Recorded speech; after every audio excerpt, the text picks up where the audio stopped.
Good morning, everyone. I'm Mike Robinette with Southern Arizona NORML. I'm joined today by Ryan Wilson, Director of Arizona NORML, John Udell, Communications Director of Arizona NORML, Carly Wolf, NORML, National NORML State Policies Coordinator, and we are incredibly grateful and fortunate to be joined today by Congressman Grijalva, who represents Arizona Congressional District 3, and he is a stalwart politician with many years in Southern Arizona. So we want to thank him for his service going back to the TUSD, Tucson Unified School District Governing Board, the Pima County Supervisor, to eventually being elected and starting in Congress in 2007.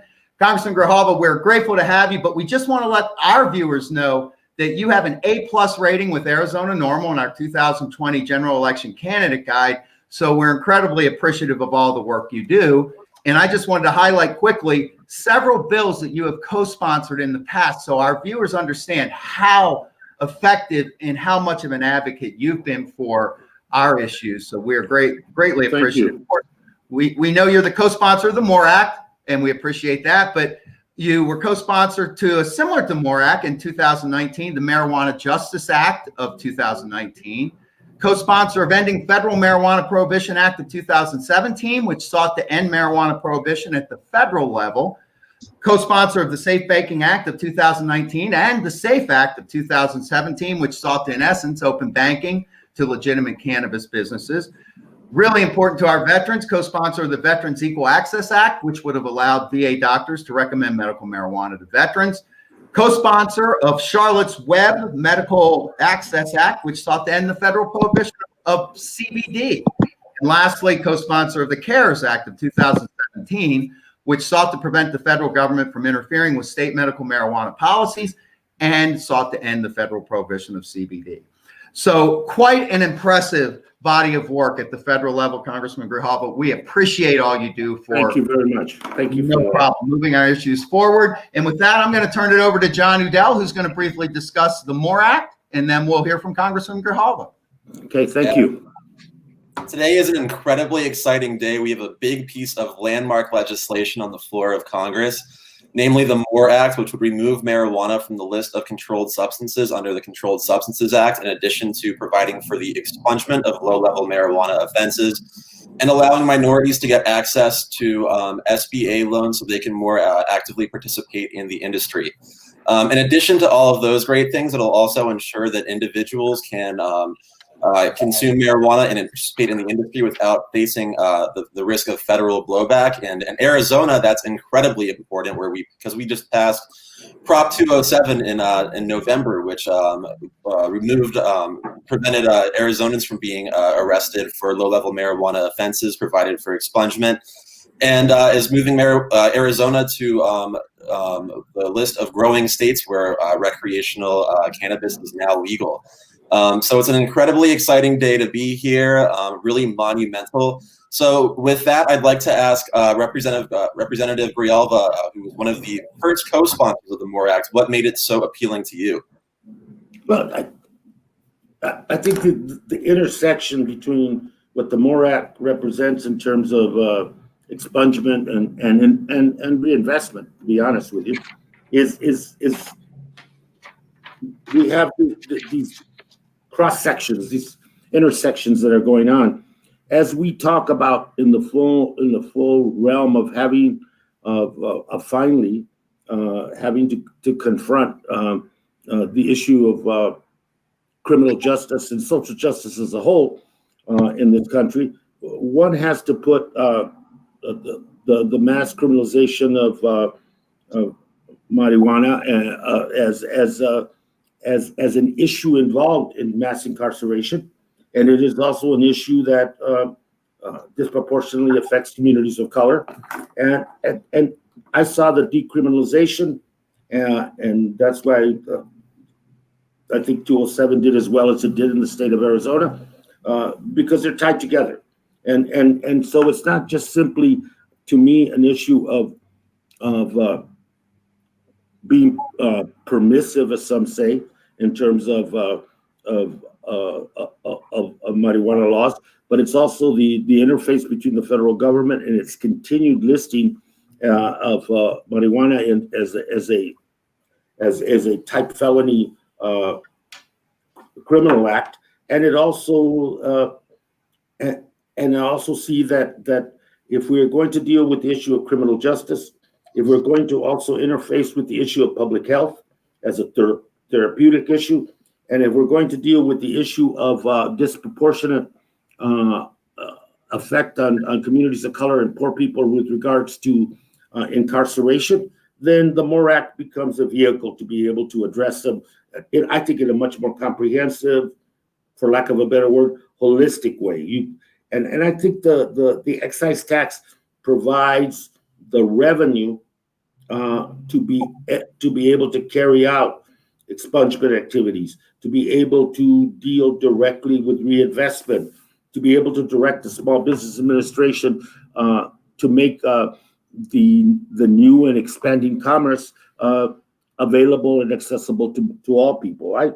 So I thought that the HR 3884, the MORE Act, I think is a very, very critical step in dealing with the issue in a more comprehensive way. What we're doing is outdated. What we're doing is a failed policy, and just simply replicating that over and over again and trying to reform it around the edges, or waiting at a federal level for the state impetus, which is happening, to occur nationwide. I think I think that's very short-sighted. I think that federal government has some overarching responsibilities, and one of them is to get in the same lane that the American people are in with regard to decriminalization of marijuana, and also begin to address those other issues that I listed to you.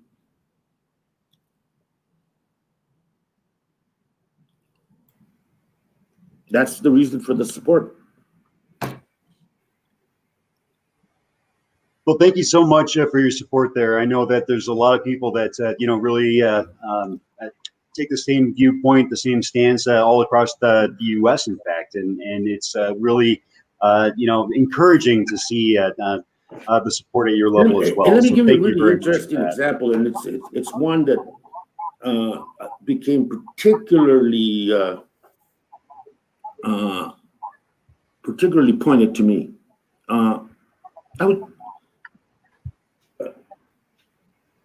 There's in our military service, and including veterans that have served in numerous conflicts in the last decade, 2 decades, as members of our armed forces.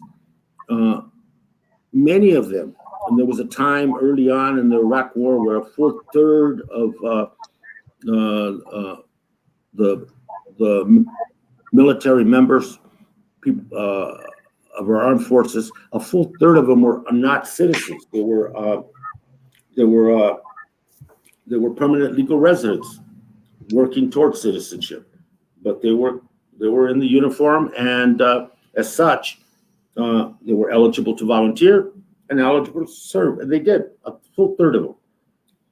The consequence later on, as they returned from combat, whether it was Afghanistan, many in Vietnam, and in the Middle East in general, as they returned, their status hadn't been given or given the opportunity for full citizenship, and were still legal permanent residents. So they get busted when they get back for a variety of reasons. 70+% of them being for dope. And what happened then? They would do their time, pay the penalty, and as soon as they were released from whether it was a state or a federal prison incarceration, they were then picked up by Homeland Security, Border Patrol, and deported out of the country. And so for me, rescheduling and the fact that it includes protects non-citizens as well from those consequences, I think that is a really glaring example. Here you have men and women that served, are veterans, honorably discharged, got busted on some outdated laws with regard to marijuana, but did their time, paid that penalty. It's unfair, as many of us believe it is. But at the end of that, because they weren't citizens, they were deported. And I met with a lot of them. We're still trying to push that piece of legislation to reinstitute them and allow them to come back to their country and their families after having served. But that's an example of where,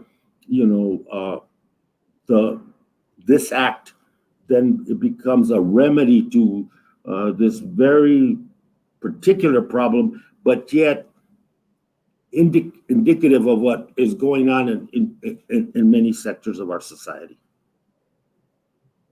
Yeah, I think you're absolutely right, Congressman. I mean, not only would it protect immigrants and, our nation's veterans, but like you mentioned, this is only the first step. By no means is it perfect, and will it, solve every problem that we see regarding marijuana, but it is a crucial first step. So we're so excited and grateful to have your support, Congressman, and we're looking forward to the vote in a matter of minutes. Indeed. Yes, this is a monumental day. Yes, and I don't know what the opponents will. I think we'll probably. I'm pretty confident it'll pass the House, and then we move on. But I'm sure that we'll have some of the political knuckle draggers try to either do a motion to recommit or something else to try to essentially torpedo the legislation. I think we'll survive those, and as it goes to the Senate, I think what's important, and we should be very glad about that, is that you set a template for choices to the American people, that there are other choices other than the status quo that we have right now. And I think that's what makes this piece of legislation important, that it provides a template, it provides another way that unfortunately on this issue doesn't get discussed enough. But we'll see what happens. But I'm sure there'll be a motion to recommit, to send it back to committee, and it should be defeated. I'm pretty confident of that. Yeah, I think the MORE Act is a really interesting piece of federal legislation insofar as it really ties together a lot of priorities, at least in theory, on the left and the right, in terms of shrinking the size of the government and getting the federal government out of what states should be doing, and at the same time trying to rectify some of those social and racial inequities over time, because so much of marijuana prohibition stemmed from racial issues in the past, and just trying to look for a means to try to target certain folks. So I think it's a really interesting interplay of some priorities on both sides of the aisle. And I think that kind of goes to show the enormous margin of victory that Prop 207 had in Arizona, with a 60-40 split, and also the success that we saw in Mississippi and in South Dakota. So I would hope that, like you were saying, that people it crosses demographics and it crosses political ideologies. A good example, we in our office in Tucson, and the one that we have up in Avondale and Yuma, our constituency services, we invariably run into if we're fixing the status of someone and they have a marijuana arrest, that becomes then a difficult chore to try to rectify their status. If we're trying to get a student federal assistance in terms of loan, in terms of federal education aid that they qualify for, and they have that bust on their record, it becomes an unbelievably difficult chore. Many of the benefits afforded by the federal government to people, and they're eligible for it, and then they have this arrest on their record, and then it becomes like the Scarlet M for them in terms of them being able to access services and benefits that they are eligible for. And so I think that that's why I think it crosses all these other lines, because it becomes a very personal and a very practical thing to many people, that this barriers that's put out by the laws and by the practices and policies of the federal government are having a direct impact on the lives. And then we have, in the middle of this whole pandemic, where we are trying to rush assistance to people, whether it be keeping them from being evicted, putting food on the table, trying to enhance their unemployment benefits, trying to retain them to stay in whatever post-secondary education they're in, and you have this as an impediment, even makes their situation even worse. And so, so it does many things, but I think it addresses the very practical life experiences of so many families that I grew up with and that I live with around here in Tucson. You know? Yeah, absolutely. Yeah, I mean, as we all know, it's torn families apart, and especially that state federal tension now that, you know, a huge majority of Americans live in jurisdictions where marijuana is legal at some form. It's really about time that there's some federal action. And Congressman, we're so excited and proud that you were a crucial part of that. So we just want to stress that, and thank you again. I'm looking forward to the vote, and like I said, it's going to pass. I don't know who's. It'll probably be one of my colleagues from Arizona that tries to do a motion to recommit, and it should be defeated. Yeah, I think that happened a little bit earlier this morning, actually. Yeah. Sometimes, you know, the word commit leads us to other conclusions, but nevertheless, the fact remains that it's way past time. And my argument back to colleagues that want to make this evil versus good kind of a scenario, politically speaking, is that I think the will of the voters of Arizona, whether it's Lesko or Gosar or Schweiker or whoever, the will of the people of Arizona on this question has been pretty clear, and it's fresh, and some respect for that will, and the MORE Act, like you said, is an essential first necessary step forward. It is not comprehensive, it is not the cure-all, but it is progress and significant progress. And so I would hope that there be some respect given to the will of the people here in Arizona when these people stop to think about how they're voting and why they're voting. Absolutely. Right. Congressman Grijalva, we have one question from our viewing audience, and I'd like to ask it if you have a second. Sure. Relative to the MORE Act and a lot of things that even at the state level with legalization, one of the things that we deal with is the concomitant of drug testing. Does the MORE Act, will it change anything at the federal level, for example, with Department of Transportation relative to cannabis testing if cannabis were to be actually deschedulized via the MORE Act? How would that affect moving forward with drug testing at the federal level, and would that trickle down to the state level? It's my understanding from reading it and discussions that we had about the MORE Act with the co-sponsors is that the testing bridge, and I agree that's an area for reform going forward. It really doesn't impact existing policy to a great extent. It does, and I say that for a couple of reasons. That's the case. For a couple of reasons, is to, bluntly speaking, and that's the best way to do these things, is to retain the majority that we need to pass the MORE Act as is, and to even within our caucus, that was a point of contention, and so moving forward, next huge step, some discussion about it, some need. I hope that the language in the act provides a kind of study and empirical look at the whole issue of testing but that's a step forward. And no, this is not this does not undo existing policy, which is scattered in terms of testing, but and it doesn't really deal with it in the way that some people, at least that I've met with, have indicated that they wanted to do it. But you know, that's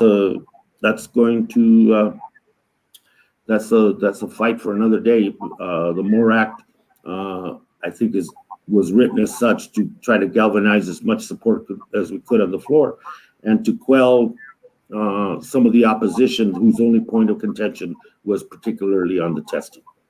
Ah, interesting. Thank you for that perspective. We appreciate that. Yeah, I'm trying to be straight about it. You know, I think we should have dealt with it a little more forthrightly in it, but you know, this is more than half a loaf, and at some point you take more than half a loaf. Absolutely. This is like a 7/8 of a loaf. So, I was going to say 70%.